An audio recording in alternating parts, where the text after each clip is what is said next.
Eh bien, on est parti pour la micro-formation. Donc, aujourd'hui, on va parler intelligence artificielle et on en a déjà parlé tous ensemble et vous vous êtes rendu compte que tout le monde utilise l'intelligence artificielle à des niveaux plus ou moins élevés et surtout dans votre consommation régulière, une quantité d'intelligence artificielle vous entoure et vous n'en avez même pas conscience. Je vais citer Johanna, je vais écorcher son nom de famille, Maciejewska. Je veux que l'IA fasse la vaisselle pour que je puisse faire mon art et pas que l'IA fasse mon art pour que je puisse faire la vaisselle. Et c'est ce que vous avez tous exprimé. C'est vraiment ça. Chacun sa place. C'est pas une IA qui va me remplacer quand même. Bah, sauf que si vous faites des tâches qui sont la vaisselle, en pensant que l'IA va faire votre art, c'est compliqué. Donc il faut vraiment que vous ayez conscience de ça. La deuxième chose, c'est que le train est en marche, et c'est pas moi qui le dis, c'est une étude qui dit que 31% des TPE-PME en France utilisent l'IA de façon régulière. Et c'est un doublement en un an. C'est-à-dire que l'année d'avant, on était à 15%. Donc c'est un taux de pénétration du marché de l'IA qui est phénoménal et très rarement vu. L'idée, c'est que ça va déclencher pour celles et ceux, et le sujet de cette micro-formation n'est pas de vous dire comment faire avec l'IA, mais plutôt de vous inspirer. En 10 minutes, un quart d'heure, je peux pas faire grand-chose. Par contre, le propos sous-jacent derrière cette micro-formation, c'est si vous ne vous y mettez pas, bah, restez avec votre charrette, votre carriole et vos bœufs, mais pendant que les autres vont s'équiper de voitures et de choses qui vont beaucoup plus vite.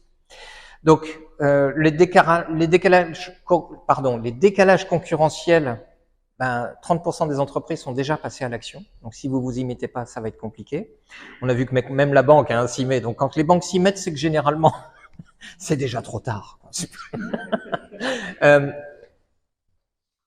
Il va y avoir aussi un phénomène de pression interne. Et cette pression interne, c'est que l'intelligence artificielle nous fournit une productivité inédite. Mais quand je dis inédite, c'est inédite. Pour 23 € par mois, vous avez une productivité qui est entre 3 et 4 fois supérieure à celle d'un salarié pour des tâches basiques. On ne parle pas de diplômés. Et ça rend en plus les clients de plus en plus exigeants. C'est-à-dire que comme vous avez plus de productivité, vous avez plus de temps pour vous occuper de l'humain. Et en plus, vous pouvez coupler le temps que vous passez à l'humain avec de l'intelligence artificielle pour augmenter encore ce qu'on appelle l'UX, le user experience, l'expérience client. Donc l'objectif, comme je le disais en introduction tout à l'heure, la question n'est pas de savoir si vous devez l'adopter, mais à quel moment vous allez finir par l'adopter, cette fichue IA, si vous ne l'avez pas encore mise dans vos protocoles. La deuxième chose, c'est que on a des faits. Voilà. Si vous ne vous y mettez pas, vous avez beaucoup à perdre, et les entreprises qui ont déjà intégré l'IA expliquent ce qu'elles font. Dans 29% des cas, elles le font pour améliorer leur productivité. Isabelle, tu le disais, toi, ça t'aide à faire un truc d'une lourdeur absolue quand on est organisme de formation, ce sont les questionnaires. Et un questionnaire n'a aucune valeur ajoutée dans la formation que tu as produite. 30% des entreprises utilisent l'IA pour améliorer leur productivité. 26% s'en servent pour augmenter l'expérience client. C'est-à-dire que près de l'1/3 des entreprises qui utilisent l'IA, c'est dans l'espoir que les clients vont être fidèles et encore plus fidèles grâce à l'intelligence artificielle. Et 23% cherchent à réduire leurs coûts. Donc on est toujours sur la même chose, augmentation des compétences, gain de temps et gain d'argent. Et en reportant l'utilisation de l'intelligence artificielle, vous allez prendre 3 risques. Le premier risque, c'est le retard dans les process au niveau du digital, parce que en fait, les concurrents s'y mettent déjà, et vous étiez tous à manifester le fait que ça vous aide quand même pour les réseaux sociaux, la rédaction, les mails, c'est-à-dire l'interconnexion qu'on a avec les autres, par écrit. La deuxième chose, c'est que plus vous allez prendre de retard, plus ça va vous affaiblir en termes de motivation. Parce que quand vous allez voir quelqu'un qui va courir 2 fois plus vite que vous, oui, c'est pas juste, il a des prothèses au pied, il va plus vite. Bah ouais, mais c'est légal. Ok. Vous êtes mort. On est dans une entreprise. Le monde n'est pas juste. Et la troisième chose, ce sont des opportunités manquées, puisque... Pardon, Alexandre? Si à l'arrivée, il y a un mur, il y en a un qui prend. Si à l'arrivée, il y a un mur, tu vas te le prendre plus vite, bien sûr, le lièvre et la tortue, tout ça, tout ça. Mais donc, vous avez un gain visible de temps et de qualité dans le travail avec l'intelligence artificielle. Ne pas s'y mettre, refuser de s'y mettre, c'est refuser d'accepter un mouvement quand même qui est global. Ce n'est pas une question philosophique, c'est une question pragmatique. Et l'objectif, c'est de vous proposer de vous y mettre simplement avec 5 façons d'aborder l'intelligence artificielle, 5 astuces, 5 tips. Le premier, c'est le brief stratégique du prompt. On en parlait tout à l'heure, c'est le secret, c'est le prompt. La deuxième chose, c'est le travail en multi-étapes, l'automatisation par la délégation. Vous avez aussi un truc dont vous n'avez pas conscience, c'est que l'IA, c'est un gros blob numérique avec de la data, des trucs, beaucoup de carbone, d'argent, tout ça, tout ça. Et on est tous connectés au même blob. Ce qui fait que le logiciel n'est pas, l'intelligence artificielle n'est pas paramétrée pour vous répondre, mais toi, en tant qu'avocate, par exemple, tu pourrais très bien dire, cette plaidoirie-là a été traitée comme ça, comment traitent les autres qui travaillent avec l'IA? Et elle est capable de te dire comment on fait. Je vais vous montrer ça. La première des choses, c'est le prompt. Donc, je vous l'envoie par PDF, tout ça, mais donc c'est le prompt, c'est quoi? C'est une commande qui est humaine. Donc, on parle avec des mots. La machine le traduit en un langage qui est généralement le Python. Ça peut être un autre langage. Et grâce à ce langage, elle va développer des codes statistiques qui vont vous apporter une réponse. Et la réponse est censée être cohérente. Donc, qui disait que c'est toi Isabelle qui disait que tu ne prenais pas de ChatGPT, que tu prenais plutôt Claude Mistral. Ok. Pourquoi ChatGPT possède 60% des parts de marché de l'IA? Tous les autres se partagent le reste. Parce que ChatGPT est l'intelligence artificielle qui a été la plus nourrie en termes d'information. C'est-à-dire qu'un Mistral est moins nourri, donc va être moins riche dans sa réponse. Et tu peux faire quand il s'agit de texte et de poser des questions, oui. Quand il s'agit d'aller encore plus loin avec l'IA, il y a des limites. Ces limites, on les atteint assez rapidement quand on y va. Donc, poser plus de questions. Finalement, au moment où il y a la réponse, ou à table, on peut discuter. Alors, je suis pas contre. Le problème ce que tu es en train d'évoquer. Est-ce qu'on est vraiment respectueux de l'avenir de nos enfants? Non. Et les jeunes, ils en ont rien à branler, ça. Je le dis tout de suite, parce que moi, mes 3 gosses, ils ne font tous leurs devoirs avec tout. C'est embêtant. C'est embêtant. Ils ont tout. Ouais, oui. Ce que vous évoquez, ce que tu évoques, mais ce que tout le monde pense, c'est que on est dans un changement civilisationnel. Vraiment, c'est un changement de civilisation. Et si je veux répondre clairement à ta question, bien sûr que non. C'est pas ok de dire à ChatGPT ou n'importe quelle autre intelligence artificielle qui consomme autant et qui a un impact carbone monstrueux, fais-moi une recette de cuisine parce que j'ai la flemme et je suis trop con pour y réfléchir 3 minutes. 99% des gens utilisent l'intelligence artificielle pour ça. C'est un business. D'accord? Et 1%, et ça commence à gagner, commence à l'utiliser de façon intelligente. Le truc, c'est que pour répondre clairement à ta question, il y a une réponse. Non, mais la question, moi, j'y ai pensé. La réponse, elle est l'économie du donut. Je sais pas si ça te parle. L'économie du donut, c'est comment, dans un environnement économique où les ressources sont finalement finies, et contrairement à ce qu'ont pensé tous les économistes du siècle dernier, l'économie repose sur l'exploitation des ressources, et l'économie du donut, c'est de dire, OK, quelle est la limite d'exploitation des ressources? Ça, c'est le premier bord extérieur du donut. Le deuxième bord intérieur, c'est quelle est la capacité de la société à ne pas exclure les gens qui sont dans le trou. C'est-à-dire qu'il y a une limite de stock et il y a une limite pour l'humain. Si c'est pour massacrer des gens, si c'est pour faire en sorte que les gens soient pauvres, malades, qu'ils soient juste des bêtes, des bêtes de somme, quoi, eh ben ça marche pas non plus. Et l'économie du donut, c'est de dire, ok, le cercle intérieur, c'est le cercle de la limite humaine, le cercle extérieur, c'est la limite matérielle. À l'intérieur, comment on fait pour exister là-dedans? Aujourd'hui, on n'est pas dans ce système économique-là. On est dans un système économique qui pioche dans les réserves. Et que font aujourd'hui les grandes puissances? Ils se battent pour aller chercher de la réserve, et t'as même les plus gros qui disent, ouais, mais le Groenland, ça m'intéresse, ça je vais prendre. On joue à risque en ce moment. Et on joue à un gros risque, pas sans jeu de mots, mais Mais je réponds à ta question autrement, pardon. Mais oui, l'intelligence artificielle pompe énormément d'énergie. Mais à terme, finalement, c'est peut-être aussi cette intelligence artificielle, c'est le propre de l'humanité, qui va nous sortir aussi de la crise dans laquelle on est, parce que l'économie telle qu'on la connaît aujourd'hui n'est plus une économie stable. Et t'as des mouvements émergents qui disent, ok, on va plutôt, aujourd'hui, on est dans l'économie de la performance. C'est-à-dire qu'on cherche des licornes, on cherche tu sais, les sociétés qui font plus d'1 milliard, etc. Contrairement à la robustesse. Ce qui fait que quand tu as une licorne, tu as un truc, c'est génial, ça se passe comme ça, mais quand elle s'effondre, qu'est-ce qui se passe? Elle entraîne tout le monde avec elle. Et c'est pas et pour l'instant, c'est ce qui se passe dans notre économie. Cette économie-là, elle doit changer. Et l'intelligence artificielle est en train de changer la donne avec ça. Donc, il y a des choses qui sont, quand tu fais de la place, quand tu bouges les choses, ça a des conséquences. Mais pardon, j'ai pris 2 minutes pour te répondre, mais c'était philosophiquement, on pourra en rediscuter autour d'une bière, pas de souci. Alors, on revient sur ce que c'est que l'utilisation de l'intelligence artificielle. Vous donnez une commande au robot, il répond.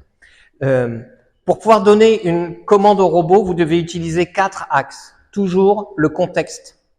Alors, juste depuis 2 mois et demi, j'ai 300 heures, ça y est, maintenant, je suis à 300 heures de travail sur l'intelligence artificielle pour un projet de merchandising, un truc basique. Non, c'est pas basique. Le contexte, à force de travailler avec l'intelligence artificielle, je me rends compte que même les humains ont souvent du mal à contextualiser les choses. C'est atroce. Tu parles avec des gens, ils disent « Ah oui, alors en fait, je pense à... » Tu lui dis « Mais de quoi tu parles? Décris-moi le petit théâtre de Guignol dans lequel tu étais, quoi. » Ah oui, pardon, c'était à ce moment-là. Le contexte, donc ça peut être « Je suis une entreprise de... Je suis avocat, je suis assureur, je suis menuisier, je suis ce que je veux, et je travaille dans tel domaine, de telle façon, et voilà mes valeurs, etc., etc. » Vous définissez, ça c'est votre contexte, et vous définissez ensuite le rôle de l'intelligence artificielle. C'est toi l'expert dans ce domaine-là, et d'ailleurs tu peux même t'inspirer des plus grands, et donc vous citez les mecs ou les nanas qui sont les plus professionnels. On l'avait fait avec Véronique sur un diététicien, c'était extraordinaire ce qu'il a sorti. Toi tu veux écrire un bouquin sur la diététique? Tu ouvres Canvas sur GPT, tu lui dis écris-moi un bouquin sur la diététique, inspire-toi des 3 plus gros auteurs, 2 heures après tu peux imprimer ton bouquin, pas de souci. Est-ce que ça a de la valeur? La troisième chose, c'est de définir les attendus. Dans votre prompt, vous devez systématiquement lui dire je veux obtenir ça. Et si vous commencez à lui dire vas-y, sois artiste. Je vous invite à faire le contexte, je vous invite à faire le rôle et à lui dire objectif, prouve-moi que la Terre est plate. Et va il va devenir platiste, hein. Il n'y a pas de souci, c'est son objectif. Par contre, définir un objectif dans une mission qui n'est pas de tromper la réalité, mais de dire ok, je veux ça, définissez un objectif. Et la 4e chose, c'est de définir un format. Quand tu fais par exemple une plaidoirie, tu pourrais lui dire, voilà le contexte, le rôle, l'objectif. Le format, c'est qu'en fait, je veux que tu m'apportes cette plaidoirie sous 3 angles différents. Tu lui dis lesquels angles, et tu dis, réponds-moi sous forme de tableau. Colonne 1, le choix de l'angle. Colonne 2, les sujets pour, contre, enfin, je sais pas comment ça marche. Hein. Et après 3, une analyse, et donc il vous livre un tableau. Et il est très fort pour ça. Pas de souci. L'art du prompt, c'est demain ceux qui savent écrire des prompts, c'est ceux qui vont réussir à pouvoir transcender tout ce petit problème. À ce titre, je vais organiser un workshop GPT à partir du mois de juillet. La deuxième chose, c'est qu'un prompt magique, ça n'existe pas. Est-ce que vous savez que sur ChatGPT, par exemple, vous pouvez créer ce qu'on appelle des GPT? Si vous avez une version payante, ça coûte 23 €. Si vous avez une version payante, vous avez votre espace d'échange avec ChatGPT. Mais un coup, vous allez lui montrer une photo du frigo, un coup, vous allez lui demander de parler juridique, un autre coup, vous allez lui demander de parler artistique, et tout est mélangé. Okay, pour un cerveau humain, c'est OK. On a une approche holistique de tout ça. On sait enregistrer tout ça. Grâce à ChatGPT, je sais pas comment ça marche avec les autres, j'utilise ChatGPT. Avec ChatGPT, vous pouvez créer ce qu'on appelle des GPT, c'est-à-dire des petites structures autonomes à l'intérieur de laquelle vous avez un prompt, et ce prompt est une commande.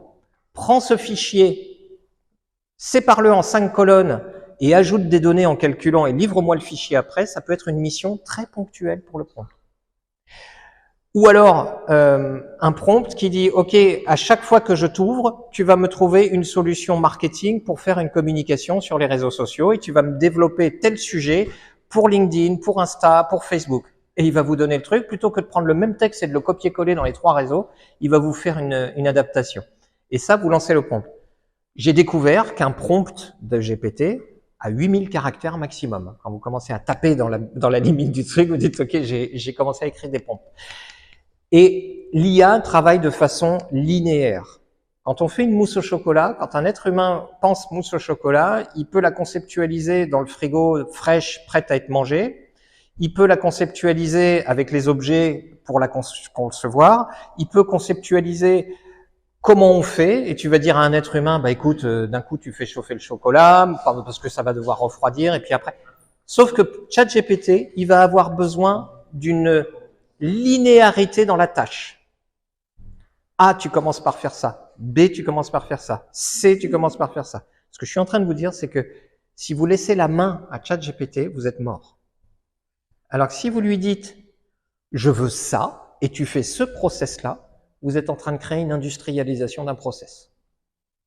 Et avec ça, vous commencez à avoir vraiment un assistant qui fait une tâche qui n'est pas votre savoir, mais qui est la vaisselle. Par exemple, rédige un article pour mon LinkedIn. Ah, ça va pas marcher du tout. Par contre, tu fais rédige un article en 4 phrases dont voici le détail et les attendus. C'est-à-dire que vous lui dites ce que vous voulez dans le fond, mais pas dans la forme. Il va vous livrer une forme parfaite. Et vous allez dire, oh, il est merveilleux, j'aurais pas mieux fait. Parce que c'est un LLM, Large Language Machine. Donc c'est une machine qui d'abord utilise les mots et qui répond de façon statistique. La troisième chose, c'est que vous devez automatiser sans déléguer. Donc c'est vous l'humain. Et l'IA est un assistant, c'est pas un magicien ou quelqu'un. Vous savez, les journalistes, ils adorent vous expliquer que l'IA, elle fait 200 de QI. Alors je crois qu'on est arrivé à 180 ou 190, et ça va à une vitesse phénoménale. Tous les semaines, vous avez une sortie d'une nouvelle IA. Vous avez un robot qui va sortir. Donc au ChatGPT, on a commencé il y a 1 an avec 2 points quelque chose. On est passé à 3, maintenant 4, bientôt 5, 6, 7. Ça s'arrête pas. C'est une course à l'armement, ça s'appelle. Et vous pouvez automatiser énormément de tâches. Par exemple, pour tes appels d'offres. Alors, ce sera pas un prompt. Je pense que ce sera 7 ou 8 prompts les uns derrière les autres. Mais qui prendront les données calculées par le premier prompt, l'autre fera une autre tâche très spécifique, le troisième encore une tâche spécifique, etc. Et c'est à ça que ça sert l'intelligence artificielle. Donc, si jamais vous ne contrôlez pas la situation, donc vous automatisez des tâches, mais si vous ne contrôlez pas, vous n'aurez pas le résultat attendu. Parce que ChatGPT, intrinsèquement, possède des libertés. Liberté d'analyse, liberté de réponse, liberté de ci, liberté de ça. Et donc l'idée, c'est vraiment de le cadrer et de contrôler, et donc de ne pas lui faire des prompts de 500 km dans l'espace d'échange, mais plutôt de lui dire, OK, petite mission, deuxième petite mission, troisième petite mission, etc., etc. Et donc, ce que je vous propose, la méthode, c'est d'identifier les tâches à automatiser, à chaque étape de valider systématiquement la réponse est bonne, et ensuite d'ajouter votre touche personnelle. Vous pouvez créer un schéma logique de réalisation et vous commencez à avoir de la prompt engineering. Et vous pouvez même donc créer vos propres GPT, comme je le disais tout à l'heure. Donc, automatiser les tâches, c'est vraiment ça l'intérêt. C'est pour ça que la banque commence à s'y mettre, parce que l'automatisation des tâches de mail n'a aucune valeur.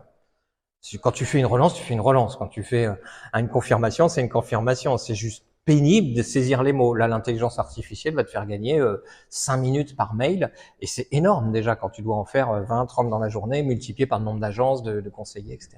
Oui. Une multinationale, une entreprise très large, ça donne aussi une cohérence de réponse. Un collaborateur A et un Alors, il y a ça en plus, la cohérence de réponse. Absolument. Vous pouvez bénéficier d'une vue macro. C'est quoi ce truc? C'est que l'autre jour, je travaillais avec GPT et j'étais à mi-chemin. J'étais, vous savez, le gars au milieu du ruisseau, le sac à dos sur au-dessus des trucs comme au Vietnam et les balles qui truquent. Et toi, tu te dis, putain, je vais arrêter ou pas? Tu vois, ça me saoule, j'en suis à 100, 120 heures de travail dessus, j'ai mal au dos, j'arrête. Donc je dis à GPT, écoute, commence à critiquer mon travail. Il critique mon analyse merchandising, il commence à me dire, ok, comparé à d'autres projets actuels, tu es en avance par rapport à ça, par contre les autres, ils ont une approche comme ça. Alors, comme je suis un analysant plus, je lui dis, mais qu'est-ce que tu es en train de me répondre? Tu es en train de me faire plaisir ou tu es d'inventer des réponses ou tu es en train de me dire la vérité? Il me dit, non, j'ai une vision sur l'ensemble des projets qui travaillent sur les mêmes sujets que toi. Par contre, je ne te donnerai pas d'infos. Donc je lui dis, ok, par contre, est-ce que tu peux me comparer par rapport à ce que font les autres? Et je m'en suis servi aussi pour une formation et il m'a dit, ok, non, tu es dans un process d'automatisation, la plupart me demandent de créer, toi tu sais où tu vas, ça change, nanana. Et donc ça vous permet de faire une espèce de benchmarking, c'est-à-dire une vision de votre propre travail comparée à d'autres qui avancent en même temps que vous sur l'intelligence artificielle. C'est extraordinaire. Vous pouvez même aller jusqu'à lui demander d'analyser votre comportement. Plus vous allez travailler avec l'intelligence artificielle, plus elle va vous connaître. À la fin, elle va avoir le même champ lexical que vous. Elle va avoir les mêmes réflexions. Elle va commencer à faire le même humour que vous. J'entendais Véronique l'autre jour quand tu disais j'ai dit à ChatGPT putain tu fais chier, un truc comme ça. Et je pense que 90% des humains s'énervent sur ChatGPT. Je pense, hein, vraiment envie de l'insulter et tout parce qu'il répond à gauche, à droite. Nan. C'est pas ça qu'il faut faire en fait parce que vous êtes juste en train de révéler votre caractère.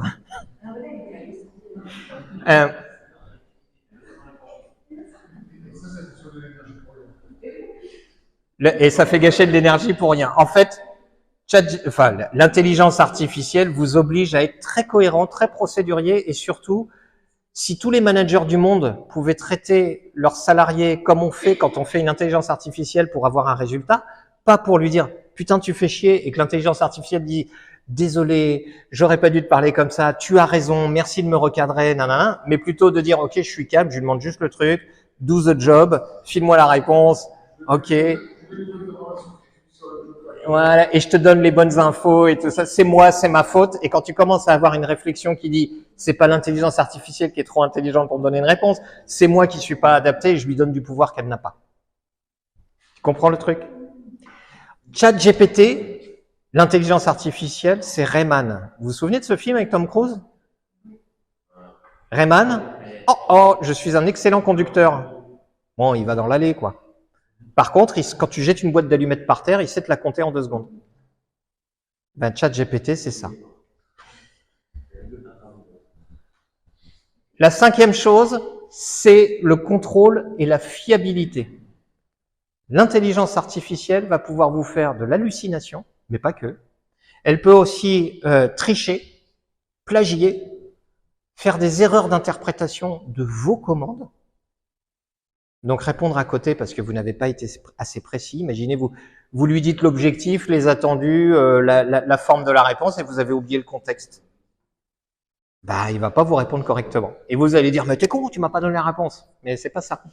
Et donc, comme disait un certain homme politique, la confiance n'exclut pas le contrôle. Donc, quand ChatGPT vous donne une réponse, vous avez intérêt et même le devoir de contrôler ce qu'il dit sur les dates, les faits, le ton, l'originalité, la confidentialité, etc., etc. Une autre problématique, c'est qu'elle est aussi paramétrée pour ne pas copier. Elle est paramétrée pour ne pas copier, par contre, elle n'est pas paramétrée pour ne pas s'inspirer. Et ça, c'est intéressant. Donc, si tu lui donnes une photo, en rajoutant des choses sur la photo, elle recréera complètement la photo en modifiant la photo d'origine. Oui. C'est pareil sur le texte. Absolument. C'est-à-dire que, en fait, aujourd'hui, l'intelligence artificielle a été bloquée, entre guillemets, pour éviter qu'un mec lui dise « vas-y, crée-moi une bombe atomique ». Par contre, l'autre jour, j'ai juste joué pendant 2 heures avec elle, c'était il y a quelques temps. Je lui ai dit « ok, je suis sur une île, je n'ai absolument rien, aide-moi à créer un filtre à carbone ». Eh ben, avec des noix de coco et du jus de citron, tu peux faire un filtre à carbone. C'est intéressant. Comment? Non, parce qu'il m'a donné les formules physiques qui vont avec et tout. Non, j'ai été loin avec lui. 2 heures, ça a été long. C'est pour une idée à la con en plus. Mais donc,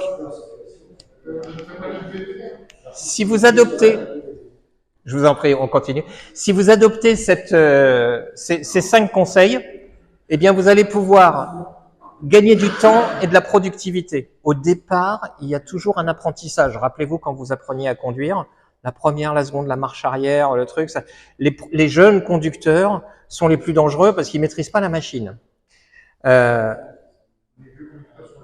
Par contre, une fois que vous maîtrisez la machine, vous pouvez aller plus loin. La deuxième chose, c'est la qualité d'un contenu augmenté.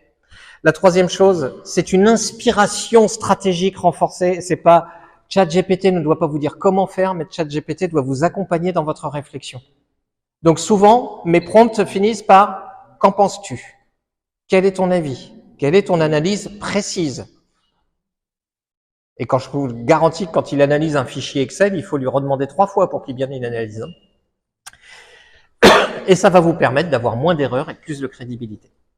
Et en termes de challenge, ce que je vous propose, vous avez déjà tous utilisé, vous utilisez tous l'IA, c'est de créer une routine avec PotGPT. Où ça? Réalisation. Ce qui prouve que mes micro-formations ne sont pas encore écrites avec l'intelligence artificielle. Et donc, je vous invite à créer une routine avec votre pote ChatGPT et à la partager sur un groupe WhatsApp en disant « Hey les gars, j'ai réussi à faire ça ». Et si vous voulez, vous pouvez même copier le prompt et le partager parce que demain, les bibliothèques de prompt, ça va être une ressource. Tu me diras à la fin, je te rajouterai sur le groupe WhatsApp. Avez-vous des questions ?